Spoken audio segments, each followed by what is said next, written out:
Alors, le vaccin, nous savons les grandes institutions comme NIH aux États-Unis, les CDC aux États-Unis et même ailleurs en Chine. J'ai un ami qui est au Canada. Bon, vraiment, ils focalisent sur le vaccin. Il y aura déjà des essais. Je crois au mois de mai, on commencera déjà à faire des essais. Et peut-être vers le mois de juillet, août, nous pourrons commencer déjà à avoir des essais cliniques, n'est-ce pas, de ce vaccin. Ici à la Russie. Bon, nous avons été choisis aussi pour faire ces essais. Donc, le vaccin sera produit soit au Canada, soit aux États-Unis, soit en Chine. Nous sommes candidats pour faire les essais ici chez nous.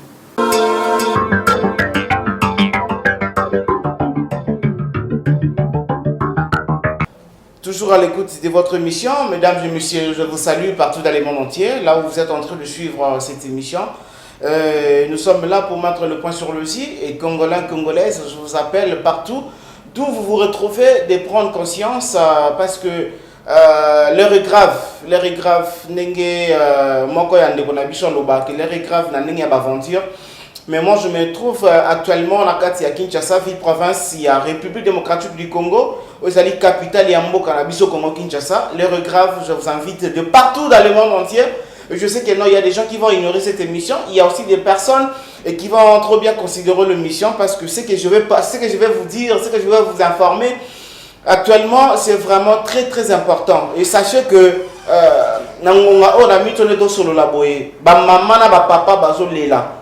avant na koma a na utaki na orphelinat moko et ba bisinga dona ba information toyoki et comme ko bangisa na bino bo bangate si Dieu pour nous qui sera contre nous.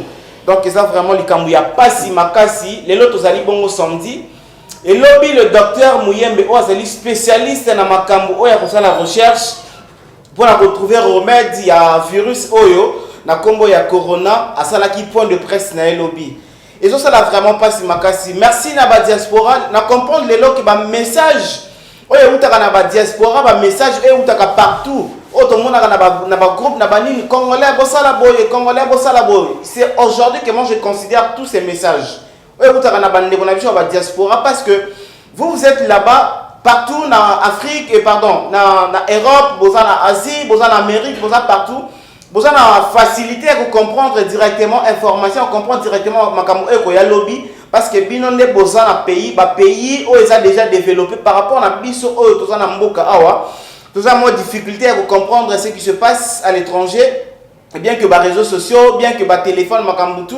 Et merci na ba message où il y a bande ko bozo vaccin té, ba congolais, bozo ba vaccin té, ba africain et na yoki ba message il y a n'est pas de ba message européen qui sa kozwa vaccin na yoki yango na presque na ba toute le langue ya mboka na biso Congo esalinga bien pe na yoki pe monde za la tonalité ya ba camerounais ba tonalité ya ba brazzavillois ya ba ivoirien et ba na kaka ba sali ba message ya ndenge na ndenge voire même les occidentaux eux-mêmes ba o baza conscients eux-mêmes ils ont fait ce message de dire makamba wa vaccin boy boy ko tozoye baté bande ko toye baté.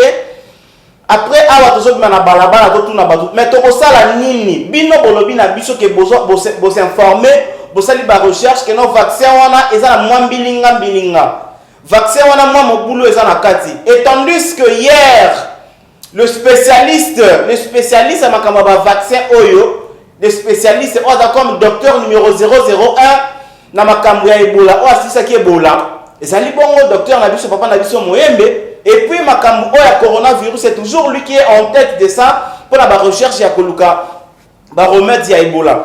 Mais à ma grande surprise, la surprise ya ba Congolais nyonso, ça fait mal. Et je vous invite d'abord de regarder cette vidéo.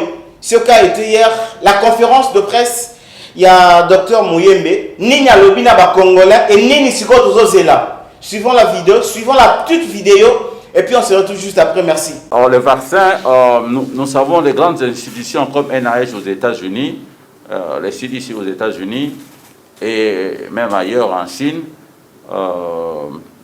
J'ai un ami qui est au Canada. bon, vraiment, ils focalisent sur le vaccin. Il y aura déjà des essais. Je crois au mois de mai, on commencera déjà à faire des essais. Et peut-être vers le mois de juillet, août, nous pourrons commencer déjà à avoir des essais cliniques, n'est-ce pas, de ce vaccin. Ici à la RDC. Bon, nous avons été choisis aussi pour faire ces essais. Donc, le vaccin sera produit soit au Canada, soit aux États-Unis, soit en Chine. Nous sommes candidats pour faire les essais ici chez nous. Ah! Maman Nangaï. Donc nous serons l'allure où vont les choses actuellement au Congo. Et comme on a tant de peut-être le Kakolia, ce qu'on a la carte, il y a vaccination, c'est que ça mon boulot. N'habitez. Est-ce que c'est vrai? Bino Bakboza qu'on a la poto, c'est vrai? Qu'on a pu vacciner batou. Est-ce que c'est vrai? Na France, na Europe, déjà, babandi pe kosala makambo wana kosala ba test wana. Mais pourquoi seulement en Afrique? Pour na nini kaka na Congo? Pourquoi?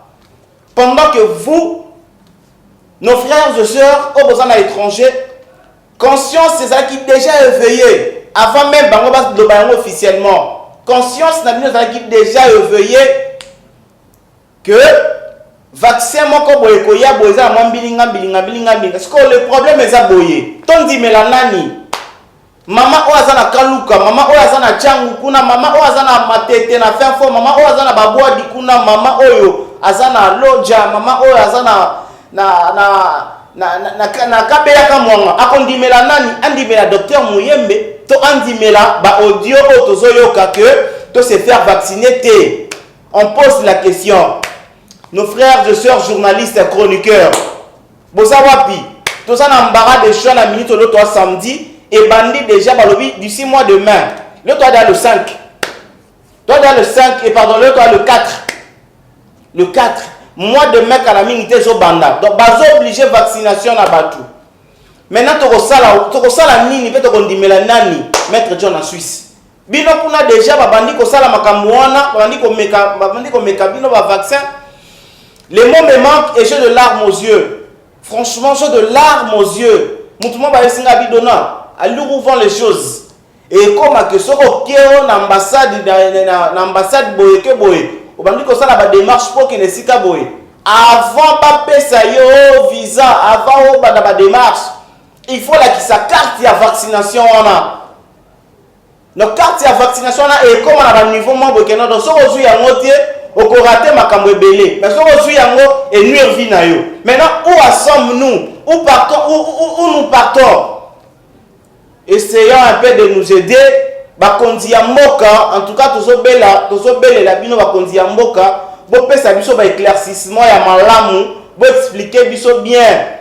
Ce qui bon moni que avec nos Congo bololo avec nos chloroquine noire ne toko silisa maladie oh soit ne toko guérir maladie botika makama ba vaccin wana nazo invité nazo ko benga bandeko nanga nyonso ya presse journaliste chroniqueur animateur présentateur nyonso au caméraman on a notre sur les réseaux sociaux parce que aujourd'hui dans le monde c'est tout le monde qui est devenu journaliste hein? Parce que sur na WhatsApp na Facebook surtout au moins que tout le monde qui publie les informations. Et ça, l'information, le coutato, c'est tout le monde qui publie. Moi, je vous invite, je ne mâche pas les mots, je vous invite. L'heure est grave au Congo, l'heure est grave. Sinon, ça, l'émission, bon, je ne sais pas. Mais si Dieu est pour moi, qui sera contre moi? Aucune personne. Tozo est batté. Toko ça la nini, toko ndimate. Voilà. Déjà le lundi, Oyo Balobi, Kinshasa en quarantaine. Oh mon Dieu. Ce lundi 6, Balobi Kinshasa en quarantaine. Kinshasa, Mobimba en quarantaine ce lundi. Kinshasa en quarantaine ce lundi. Nana te provision, nana te provision te. Nana zui te. Suivant cette vidéo, il y a le gouverneur de la ville. Qu'est-ce qu'il a dit? Et puis on se retrouve juste après. Je me vois dans l'obligation de prendre les mesures suivantes. 1. La commune de la Gombe est mise en quarantaine du 6 au 20 avril 2020. Jantini Bakangobila, le gouverneur de la ville, a petit éclaircissement doit préciser que quarantaine y a lundi oyo et zalika kapona commune ya Gombe. Et zalika kapona commune ya Gombe. C'est que 82% il y a virus oyo ezande na commune ya Gombe. Yango balobi entrée sortie et ça annulé na commune ya Gombe. Donc yo policier oyo moni mama zoteka na Tchangu. Policier oyo moni mama zoteka na Matete. Policier oyo moni mama zoteka soki wapi kotungisa ete. Oh balobaki quarantaine, balobaki to bimate. Non, balobi ce lundi la commune de la Gombe sera mise en quarantaine. C'est la commune de la Gombe. Donc commune ya Gombe mupanzi kuna commune ya Gombe commune ya Batambongo. Hein, moni commune o Batambongo bafanda kawana. Commune o bakenda poto pamba pamba. Commune o bakenda donc batu bakenda poto pamba pamba. Commune o batu bamelaka tina tongo batie miliki. Commune o batu bazora lipa kati atie bleban atie manteka. Commune wana ezala en quarantaine. Donc soldats policiers kotungisa mama o azali koteka na ngalie mate. Kotungisa mama o azali koteka soki wapi te. Kenene na Gombe, pas d'entrée, pas de sortie na Gombe. Ce qu'on a, je me pose des questions. Bateau ça va bureau ça na Gombe, mais enfin na ngalie. Donc bokende te. Ba domestique o ça na Gombe, soit bokangama, soit bokesu musalate.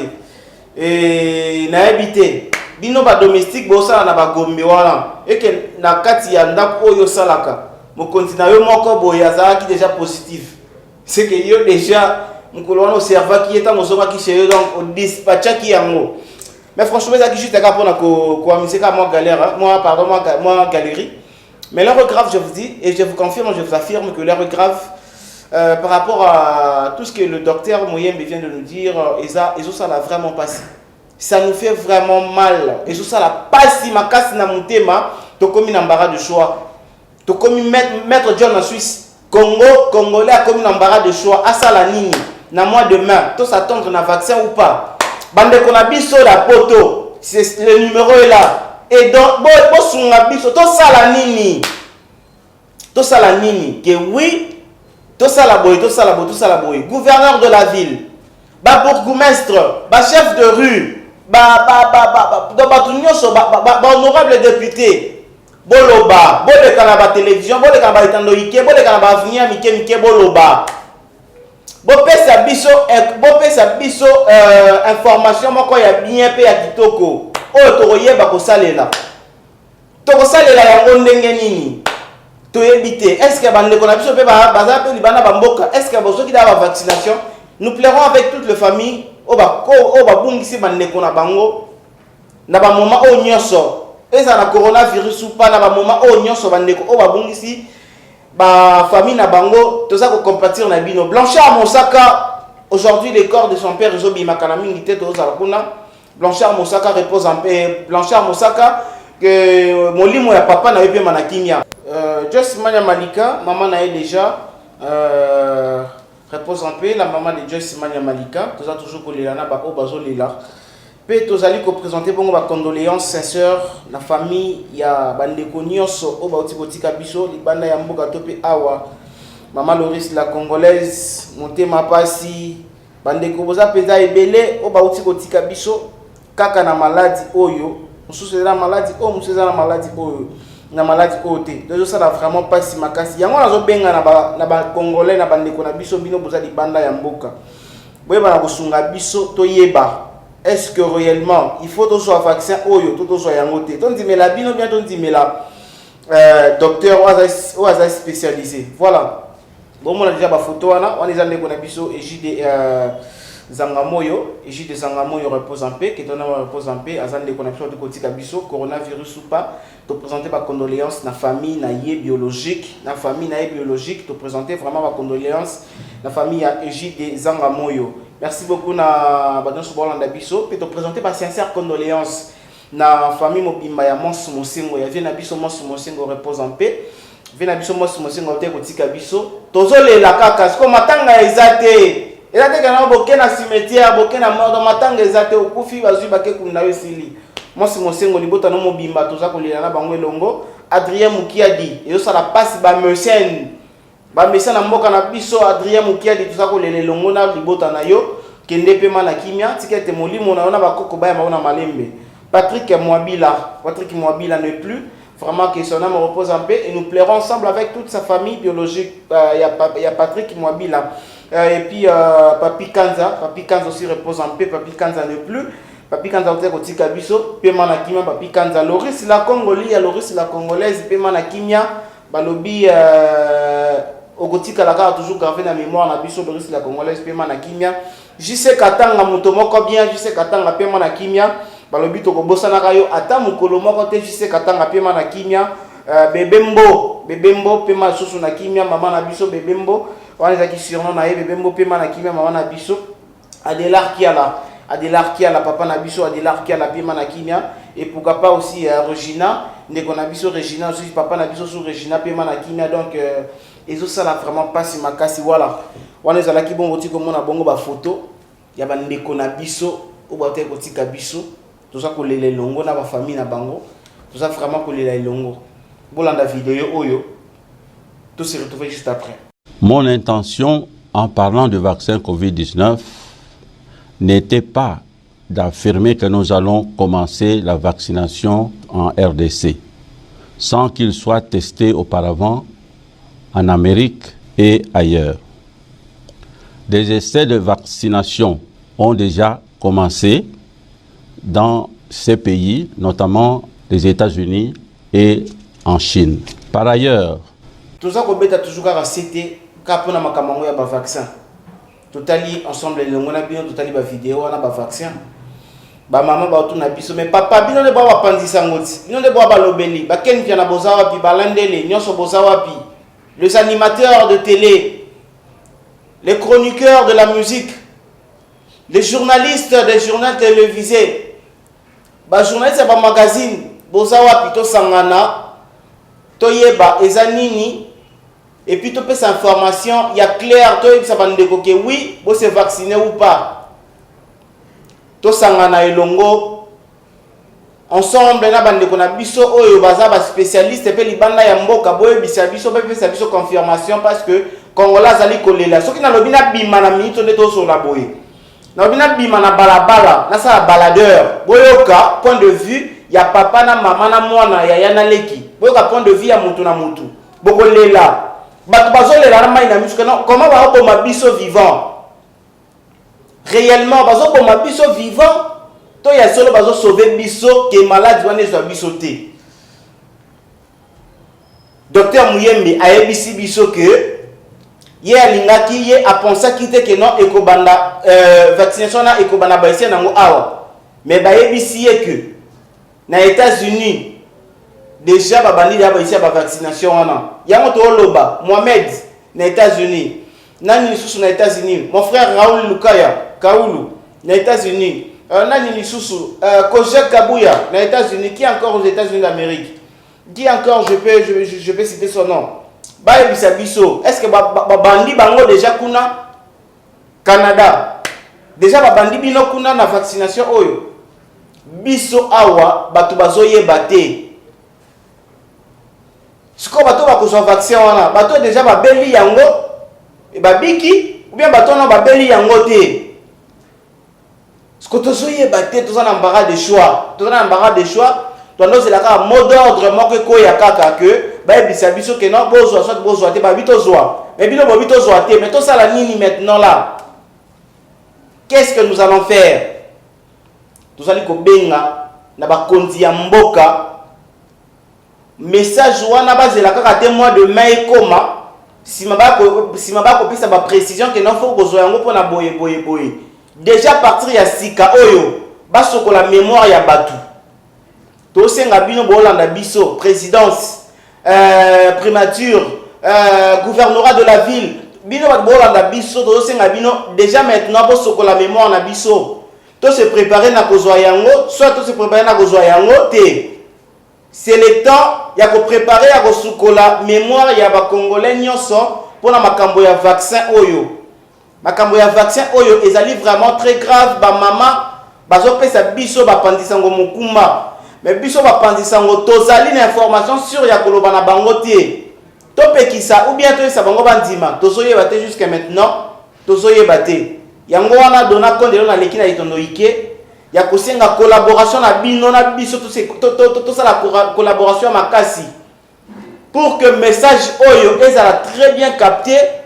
Congolais ya libanda pe ya kati ya mboka a comprendre que vaccin wana ezali pona bolamu na biso ou bien ezali pona bolamu na biso te. Parce que maman oza na kanluka oza na fin fond place aza courir za la kate aza pe na télévision te, elle a dit aza na problème sérieux ya koyeba sur ce vaccin azwa yango to azwa yango te. Yango tozali kolela na présidence de la République. Donc kolela na primature, na gouvernorat de la ville. Ngonga yango ya ko laver mémoire ya ba congolais, tozela yango pona kozwa, soit tozela yango pona koboya. Parce que moi demain bozela kate moi demain iko masima, boya ko bisa biso kana oui, il faut kozwa yango ta l'avantage dango yango yo. Non, bozwa yango te, ta désavantage yango yo. Te. Quand mbala moko tant docteur annoncé yango, vous expliquer ce qu'on biso importance na yango eza nini tozo yango bien tozo yango te. Et j'espère qu'ensemble vous comprendre pourquoi j'étais venu pour que tout ça moi analyse ya moké oyo parce que ba maman bazolela ba papa bazolela ba comme na mbaka de choix ba ndeko na biso de bien avant de ba 2 mois yango yo boyebisa ki biso que no ba vaccin mo boy ko uta parti par là boy bozo yango te. Docteur spécialiste ya makambu ya vaccin ya vaccin ya makambu ya maladie ya coronavirus alobi tozwa yango mais franchement tokobela kaka baboma tokozwa yango tozwa yango te yango tosenga na batu nyonso tozala bomoko nasali vraiment appel na bapandisango nyonso ya ba catégorie nyonso bapandisango ya ba chaîne nyonso ba télévision local locaux na ba chaîne nyonso ba télévision ya ba YouTube ya ba libanda ya partout ya mokili. Toyeba tous information wana pour que to partager yango Afrique mobimba to sungana simana yango to kolonga maladie oyo. Nous sommes arrivés à la fin de notre débat et je vous invite infiniment de commenter, de réagir à travers cette émission pour toyeba sungana. Et n'oubliez pas de vous abonner sur Congo Suisse Télévision parce que quand vous vous abonnez, ça nous aide, ça nous encourage de faire un bon travail. Je vous dis au revoir, à la prochaine, bye.